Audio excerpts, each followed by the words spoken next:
ఈ చేపల్ని చంద్వాలు అంటారండి మా ఊర్లో. మరి మీ ఊర్లో ఏమంటారు?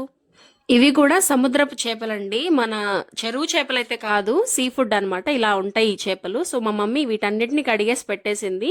వీటితో ఈరోజు మనం మామిడికాయ వేసి పులుసు చేయబోతున్నాం. సో ఫస్ట్ ఉల్లిపాయలు, పచ్చిమిర్చి అండ్ మామిడికాయలని చక్కగా ముక్కలుగా కోసేసి పెట్టేసుకున్నాము. ఈ చేపల్లో వేసేసి కారము, పసుపు అండ్ రాళ్ళుప్పు తగినట్టు వేసుకుంటాము. నెక్స్ట్ ఒక 2 టేబుల్ స్పూన్ల ఆయిల్ వేసేసుకొని మనము కొద్దిగా అల్లం వెల్లుల్లి పేస్ట్ కూడా వేసేసి వీటిని బాగా మసాజ్ చేయాలన్నమాట. మన చేతులతోనే బాగా కలిపేసుకోవాలి. అప్పుడు ఆ మసాలా మొత్తం ఆ చేపలకి బాగా అంటుతుందన్నమాట. నెక్స్ట్ ఇది పులుసు కాబట్టి మనం చింతపండు రసం కూడా వేసేసుకోవాలి. చూడండి ఇట్లాగా బాగా కలిపేసుకోవాలి 1-2 సార్లు. దీన్ని మీడియం ఫ్లేమ్లో పెట్టుకొని కుక్ చేసేసుకోవడమే. కొద్దిగా ధనియాల పౌడర్ వేసుకోండి. అంతే గైస్, ఒక్క 10 మినిట్స్ ఆగితే పులుసు ఎట్లా ఉంటుందో మీరే చూసేయండి. వీడియో నచ్చితే లైక్ చేయండి, షేర్ చేయండి, సబ్స్క్రైబ్ చేసుకోవడం మర్చిపోవద్దు మరిన్ని ఈజీ రెసిపీస్ కోసం.